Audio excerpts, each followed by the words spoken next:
Maria Carlotto, bem-vinda a mais um Comportare. Você reza?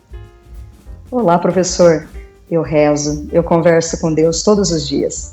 Então, no amanhecer, eu tive uma formação de família cristã, católica. Minha mãe teve vocação para eu ser padre, então eu até hoje amanheço rezando assim. O Bento é testemunha aqui que não há nenhum papel para eu ler. Senhor, no silêncio deste dia que amanhece, venho pedir-te a paz, a alegria, a sabedoria e a força. Quero olhar hoje o mundo com os olhos cheios de amor, ser compreensivo, manso e prudente. Ver além das aparências teus filhos como tu mesmo os vês, e assim não ver senão o bem em cada um. Cerra meus ouvidos a toda calúnia, guarda minha língua de toda maldade, que só de bênçãos se encha meu espírito e que no decurso deste dia eu te revele a todos. Olha, eu não vou dizer o fecho para mais adiante, mas eu queria perguntar a nossos espectadores, nossos internautas, a que recursos sobrenaturais eles recorrem. E nós vamos comentando aqui quais os recursos sobrenaturais aos quais recorremos. Você não recorre a bruxas, né, Maria Carlotto? Depende da gravidade da situação, eu até consulto a minha bruxinha. A minha filha sempre disse que eu sou uma bruxinha, eu tenho um sexto sentido fantástico, mas recorro sim a simpatias.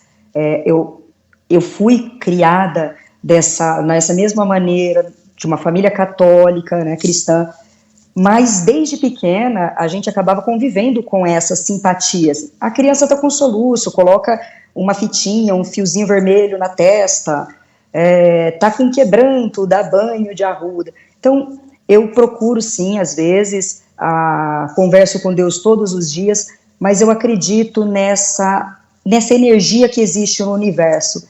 Então essa magia que existe na natureza que nos cerca, sempre que necessário eu procuro. Agosto é o mês das bruxas, né? Dizem que é o mês do cachorro louco. Eu ainda não entendi por que é um mês tão difícil para todo mundo, o mês de agosto.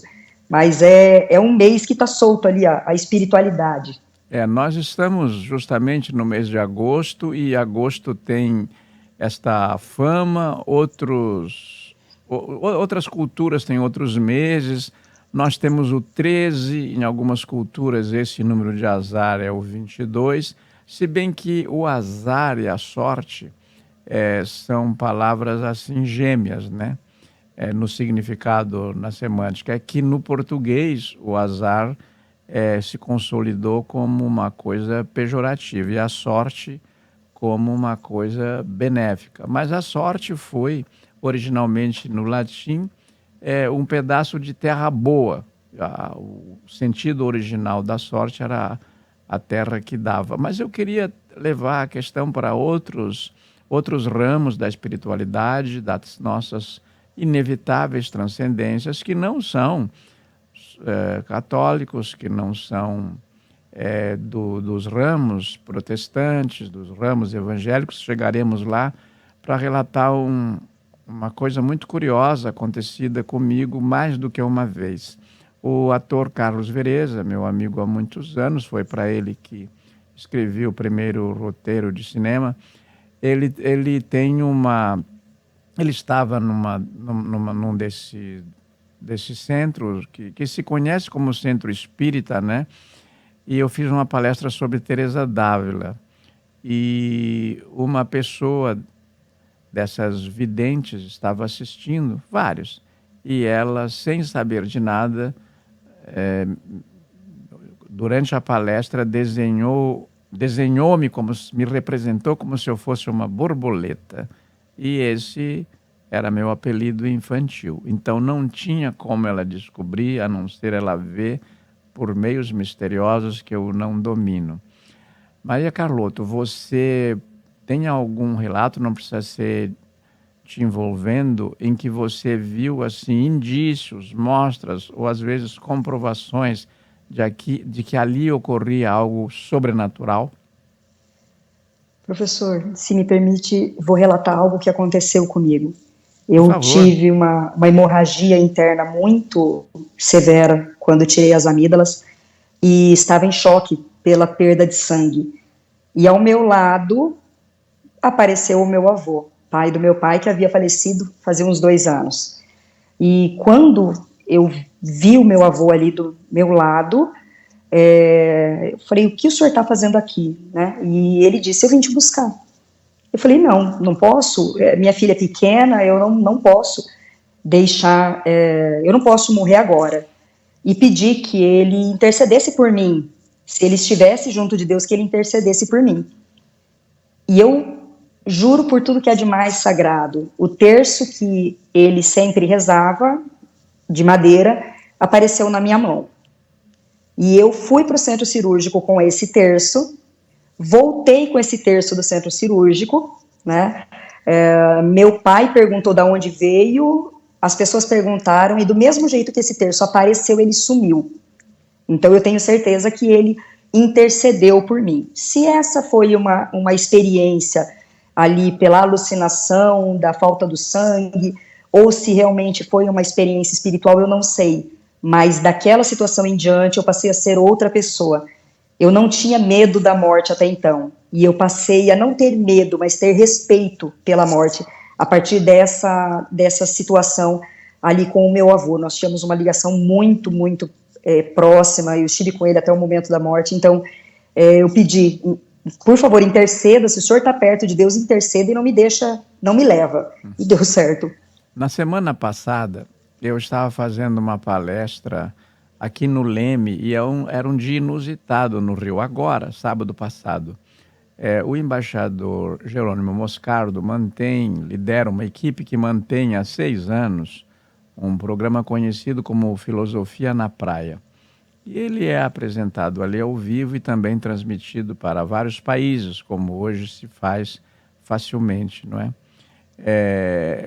E chovia e estava muito frio, e eu falava, acho que você assistiu, né? E parecia que eu estava com Parkinson, assim, porque eu estava com o microfone e tremia, porque vinha um vento frio do Oceano Atlântico com chuva. E quando terminei, eu falava sobre a Teresa d'Ávila, que era uma mística, né? Uma doutora da igreja, uma referência solar da Igreja Católica, a primeira doutora da igreja nomeada juntamente, no mesmo dia, mas ela é a primeira, junto com Santa Catarina de Siena, por um papa que deu muita atenção à mulher, que foi o Papa Paulo VI. E no século XVI, que é o século de ouro, o século do descobrimento, as pessoas havia como aquela febre do ouro, né? O ouro das Américas. Foram toneladas e toneladas e toneladas de ouro, sobretudo levados por Espanha e Portugal para a Europa, que vão financiar mais tarde a Revolução Industrial na Inglaterra. Mas o que houve que a Teresa d'Ávila, João da Cruz e outros poucos fizeram, enquanto a maioria dessas nações e desses povos estavam buscando o mundo exterior, eles se voltaram para a vida interior. Eu fiz esse contexto um pouquinho mais longo para dizer o seguinte: aquilo que é misterioso, ele sempre tem uma base. E a base onde você está, no mundo em que você vive, com seus valores, com seu contexto cultural. Por exemplo, não há registro, é muito raro, registro de disco voador antes da invenção do avião. Os objetos não identificados que são vistos no céu não são chamados assim, não são designados assim. Quando você passa a ver o avião no ar, esse objeto que nós conhecemos como avião, a viajar nele, então multiplicam-se essas experiências. A gente não pode dizer que isso é mentira, isso é verdade, aquilo não aconteceu. Que nós todos somos influenciados nessas crenças, que quando quer ser pejorativo diz crendice, superstição, por alguma coisa da nossa experiência. É o que se diz. Entretanto, agora vem a pergunta para ti. Entretanto, o Nelson Rodrigues, analisando o futebol, quando havia sim um resultado desfavorável ou favorabilíssimo ao seu time pelo qual ele torcia, que era o Fluminense, ele sempre vinha com a figura chamada Sobrenatural de Almeida. Quando entrava o Sobrenatural de Almeida em campo, mudavam as coisas sem nenhuma explicação. Além deste fato que você relatou, tão bonita a relação de afeto, avô e neto, no caso avô e neta, e esses laços, eles vão bem além da morte, né? Nós sabemos que os laços de afeto verdadeiros são perpétuos. Você tem outro para você relatar? Alguma outra coisa que você saiba saiba não, que saiba eu sei que você sabe, mas que você acha pertinente trazer aqui? Bom, nós sabemos que a Igreja Católica ela tem um certo preconceito, ela tem os olhos com muita cautela para os chamados milagres, né? Nós sabemos que os milagres remontam desde antes de Cristo, né? Eu tenho marcado em mim, eu tenho a tatuagem de Betesda, né, onde o paralítico andou, e meu pai, quando criança, era mudo. E no interior do Rio Grande se não me engano, interior do Rio Grande do Sul, eles moravam em Porto Alegre, ele foi benzido, abençoado por um padre chamado Zanata, Padre Zanata. Ele está em procedimento para beatificação, se eu não me engano. E eu conheci o Padre Zanata. Você conheceu o Padre Zanata? Ele tinha também remédios, não é? Isso, e eu estive depois, com uns 12, 13 anos, meu pai nos levou até lá para conhecer o Padre Zanata, eu cheguei a conhecê-lo, e eu, pessoalmente, eu vi uma pessoa colocando para fora vermes pelos olhos. Eu era uma criança e isso me marcou muito. E tudo que acontecia, nós rezávamos para o Padre Zanata. Então, meu pai era mudo, e isso é real, ele passou a falar, ele começou a falar depois dos 7 anos de idade. Então, esses mistérios, esses milagres estão envoltos na minha essência, e eu respeito. Isso é fundamental, o respeito. Você pode não acreditar, mas você tem que respeitar, principalmente aquilo que você não conhece, a gente deve respeito. Claro. Ninguém é obrigado a acreditar. Claro. Né? Mas como menina eu vi isso. Sim. Maria Carlotto, esses depoimentos, esses testemunhos são muito importantes, porque não se trata de uma coisa que seja verificada como acontece com as verificações científicas, empíricas e tal. Mesmo cientistas que trabalham assim com substâncias mínimas, né, já dividiram o átomo, a gente trabalha com um mundo minimalista nos laboratórios, chega uma hora que você não tem explicação.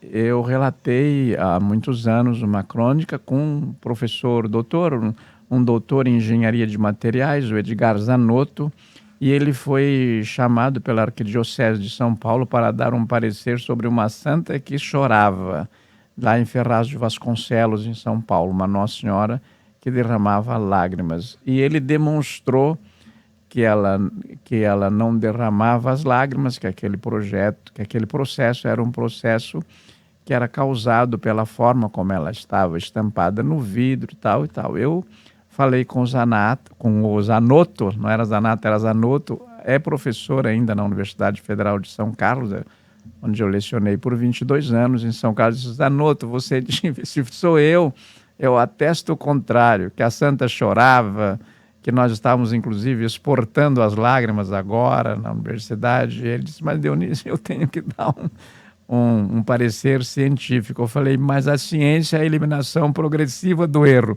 Deu uma conversa muito legal. Daqui a alguns anos, a algum tempo, vocês poderão chegar à conclusão que que a santa realmente chorava e vocês não tiveram condição de demonstrar. Porque a ciência tem essa sabedoria, ela mostra que ela errou, que ela estava errada e que agora ela avançou e pode dizer outras coisas, como é o caso dos planetas, né? O Plutão foi rebaixado de planeta, né? Foi para a série B. Né? Pois é, a gente demorou tanto tempo para aprender o nome dos planetas, e a hora que a gente aprende, eles simplesmente tiram. Ele vai para a série B, ele foi desclassificado. Isso, ele foi rebaixado. Ele foi desclassificado, na verdade. Agora, Então eu queria trazer para os nossos internautas, para os nossos telespectadores, a nossa referência aqui ao comportamento. Você vê o seguinte, os primeiros portugueses chegam aqui, né? Começam pela Bahia, a ocupação do Brasil, vêm para o Rio de Janeiro, se estende muito mais pela costa do Atlântico. O Brasil demora a ser interiorizado, não é? Você mora numa cidade sem mar, mas durante vários séculos, ninguém morou numa cidade sem mar, vindo de fora, mas os habitantes que estavam aí já, né? Aqueles que são chamados de índios ou povos originários hoje, que é a designação recomendada, já estavam aí. E eles tinham suas transcendências. Eles tinham a poderosa figura dos pajés, não é? Então, o cacique e tal, eles tinham procedimentos, eles tinham uma interpretação da existência. Da onde é que veio a mandioca, o alimento? Foi uma índia chamada Mani, era muito boazinha, foi enterrada ali, da sepultura dela nasceu a planta mandioca. O que é a lua? A lua, essa é a explicação, era Jaci. Então eles tinham uma visão mítica da existência e essas concepções, muitas delas não foram conservadas. Elas foram simplesmente destruídas, banidas pela destruição da cultura do outro. Quando o recomendado é sempre você fazer os convívios, né? Os respectivos convívios, respeitando a cultura do outro.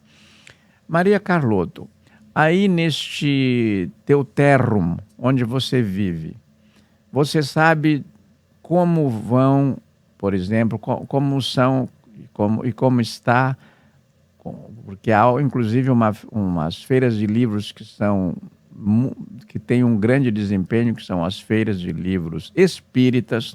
Tem espiritismo no Mato Grosso do Sul.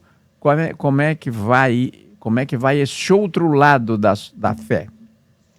Aqui no Mato Grosso do Sul nós temos sim uma divisão, nós temos uma demonstração espiritual muito grande. Nós temos o espiritismo, nós temos perdoem talvez o uso equivocado, a colocação equivocada, mas nós temos sim religiões da Umbanda, nós temos os terreiros, tem as casas espíritas em seus vários segmentos, né? Tem Allan Kardec, tem Emmanuel, temos a parte da espiritualidade, que também é bastante forte aqui, da Igreja Messiânica, né?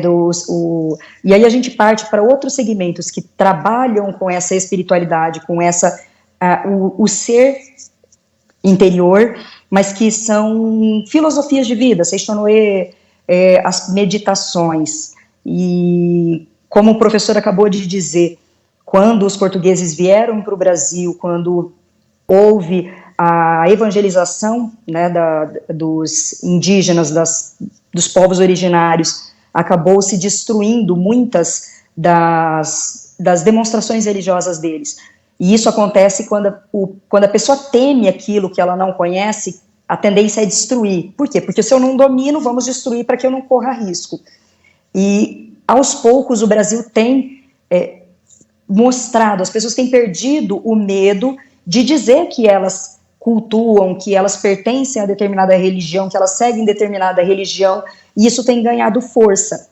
Algo que não deveria acontecer, que é essa questão do preconceito com aquilo que a gente não conhece, mas as pessoas estão tendo mais coragem. Então, a gente vê uma multiplicação das igrejas, dos centros, dos encontros, das pessoas dizendo qual a religião que ela professa. E aqui no Mato Grosso do Sul não é diferente do resto do Brasil. Nós temos uma população católica muito grande, mas temos também uma população evangélica muito significativa e os espíritas também, que acabam fazendo esse trabalho social de acolhimento com a população. Sim. Quando chegaram aqui os colonizadores, os portugueses, havia um projeto de ocupação das novas terras, né? Aquilo que está resumido nos Lusíadas do Camões, que é uma obra de referência indispensável na literatura portuguesa e nas literaturas de língua portuguesa. Então, O projeto era alargar a fé e o império. O império português estava indissoluvelmente ligado com o projeto católico, não é? Tanto que os reis espanhóis e portugueses são chamados de reis católicos, é essa a designação, sobretudo na Espanha, né? Lá o Fernando e a Isabel, que estavam no poder ao tempo do descobrimento. Eles, inclusive, foram combater os mouros primeiro, os judeus, quer dizer, combateram outras culturas, outras fés, erradicaram da Espanha e de Portugal para depois vir descobrir as novas terras. Mas quando eles trouxeram isso aqui, impuseram este projeto católico, não é? Eles tiveram que logo nos primeiros decênios resolver sérios conflitos com os ramos dissidentes do cristianismo, do catolicismo, né? Como os calvinistas, os protestantes, né? E este convívio ficou complicado. Eu queria saber de você, Maria Carlota, trocando aqui uma palavrinha, esse convívio hoje entre as igrejas católicas e as outras igrejas do ramo cristão, como os evangélicos, os pentecostais, os metodistas e tal, na sua visão, este convívio tem sido pacífico? Não Sim. teremos mais noites de São Bartolomeu? Quais são as perspectivas de boa paz, esse caráter ecumênico que, por exemplo, para fazer justiça, os últimos papas têm defendido tanto, né? Abraçando os líderes da igreja ortodoxa, de outras igrejas, indo a Jerusalém, procurando se entender com os muçulmanos, com os judeus. No Mato Grosso do Sul, desse teu ponto de vista, como é que está? Professora, eu sou sempre muito positiva. Eu prefiro sempre ver as coisas da melhor maneira possível. E eu vejo essa mistura, essa convivência de forma pacífica. Nós temos visto, e que bom que isso tenha acontecido, esses eventos ecumênicos, porque o Brasil ele é laico, ele não tem como você separar, ele é uma mistura da cultura africana, da cultura portuguesa, ela é uma mistura e isso tem que ser tirado tudo aquilo que é de bom. Então aqui eu tenho visto, principalmente, hoje você tem um acesso muito grande a tudo, a internet te traz, ela te alimenta de forma rápida com muitas informações. E tenho visto, sim, celebrações acontecendo com a participação de líderes religiosos. Então, esses líderes estando junto, as pessoas se unindo para se apoiar, isso é muito bonito. E eu prefiro ver dessa forma, que sim, aonde eu busco, nos lugares aonde eu estou, essa convivência, graças a Deus, tem sido pacífica, tem sido muito harmoniosa. Maria Carlota, você escreveu um livro infanto-juvenil que é O Morro do Gigante, né? Você é uma escritora representativa desta nova safra da mulher como autora na literatura brasileira, que do ponto de vista histórico é recente, a mulher era mais personagem, né? Eu, no dia que fazia minha palestra sobre Teresa d'Ávila, me lembrava que no dia anterior, a Edith Stein, judia convertida ao catolicismo, tinha sido asfixiada, morta, executada em Auschwitz, e entre a prisão dela em 1942, em agosto, né, e a execução em Auschwitz, ela estava na Áustria, entre a prisão dela na Áustria e a execução, decorreram 7, 8 dias. Eu acho que ela é presa no dia 2 e é executada no dia 9. Ali no Leme, onde eu fazia a palestra, uma escritora judia tornou-se referencial no Brasil, que é a Clarice Lispector, a quem eu tive o prazer de conhecer. Tive alguns convívios esporádicos com ela, na casa do Rubem Fonseca, em restaurantes, em congressos. E o que tem de espiritualidade? A autora falando sobre seu livro, que tipo de espiritualidade tem no Morro do Gigante, que aquele gigante fascinou tanto? Aquela menina que sobe o morro ali é você, né? É alter ego de você, não é? Inconscientemente é. O gigante é também uma espiritualidade, a espiritualidade da natureza, a espiritualidade que emana dos animais, da montanha, o guardião da montanha. Então, Mas é foi vago assim, inspirada. desculpe, Maria, eu vou te interromper. Essa espiritualidade assim é vaga, difusa, como você a diz, ou ela é assim, tipo, uma natureza com N considerada como uma divindade, ou é um ramo de religiosidade? Como é que é? Não. Ele é visto como uma divindade, porque as pessoas na cidade comentavam sobre ele, mas até então era uma lenda, ele era um ente espiritual que era cultuado pelas pessoas da cidade, mas que ninguém tinha tido coragem de ir até lá, verificar se ele existia ou não. E essa menina, muito curiosa, muito cautelosa também, eu tomei o cuidado de conduzir essa menina de forma que deixasse bem claro no livro que a mãe sabia onde ela não estava fugindo de casa, ela não estava em perigo, ela estava sendo acompanhada por outra espiritualidade que se faz presente em forma de uma arara, que a conduz até o gigante, e ali ela tem essa experiência de receber essa bênção divina de poder dar continuidade como, talvez, uma nova divindade do lugar. E a espiritualidade, ela se encontra em tudo. Eu não consigo acreditar que as pessoas podem não crer.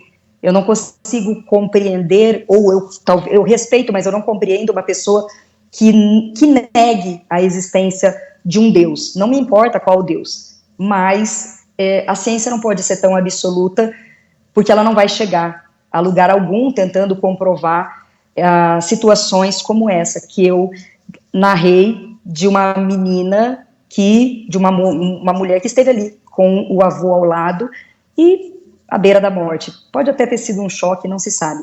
Mas essa Maria, ela está junto dessa divindade do gigante.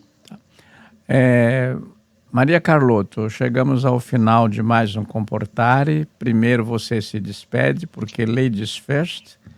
As mulheres têm direito à primeira vez, ao primeiro em tudo. A mulher é a melhor parte da natureza humana. E depois eu me despeço. Por favor. Eu me despeço do senhor, meu mestre, e dos nossos amigos, aqueles que nos acompanham, que nos ouvem, que interagem conosco. Eu vou me despedir com uma prece. É a prece que eu faço, tá? É a prece para um dia feliz. Obrigada a Deus por tudo que eu sou, por tudo que eu tenho. E eu peço, nesse dia que inicia, que a leveza me consuma, que a paz me absorva, que o vazio da minha mente seja suficiente, que o vento traga sonhos, que a chuva inunde a alma, que não me falte entusiasmo, que eu sempre tenha a certeza de que tudo tem um motivo, de que tudo tem o seu tempo, que eu saiba esperar, que eu seja instrumento da sua paz, da sua vontade, que eu saiba perdoar, que eu seja perdoada, que não me falte amor, que eu não perca a fé em mim, no outro, em Deus nosso Senhor. Obrigada. Obrigado, Maria Carlotto. Eu me despeço acolhendo uma sugestão do nosso técnico aqui, o Gabriel Bento, que achei muito pertinente, indicar um livro ao final do Comportare. Eu quero indicar hoje um livro de uma best-seller mundial.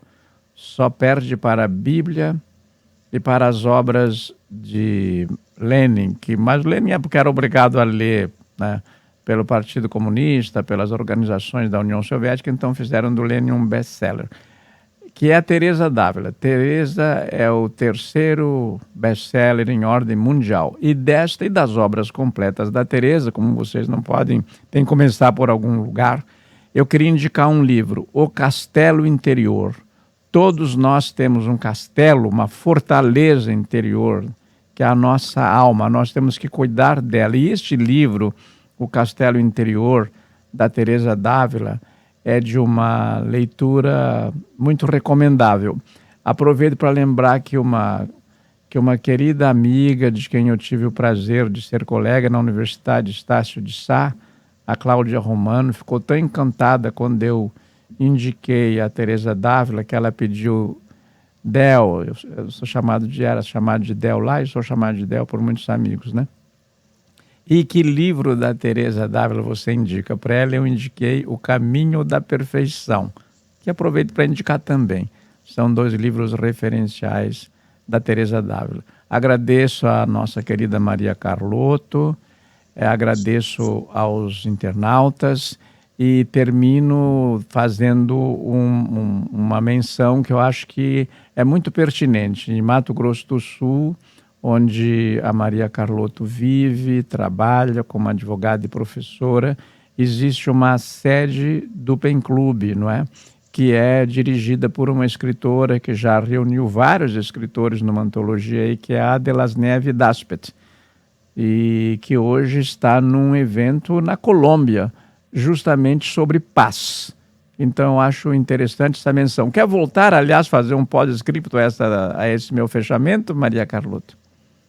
Eu acho que seria muito, muito importante nós trazermos isso à baila. Talvez a cada programa trazer um escritor diferente, a indicação de um livro, para que as pessoas comecem, porque muita gente quer começar, mas não sabe por onde. Às vezes, um empurrãozinho, uma indicação de um livro, seja uma boa pedida. Teresa d'Ávila é muito, muito bom. Passei a ter uma nova visão de mim mesma depois que li O Caminho da Perfeição, né? É um livro instigante. Então, podemos colocar a cada programa, indicar um livro, né, para que as pessoas possam também entrar nesse universo que a gente divaga sempre. Muito obrigado, até de repente.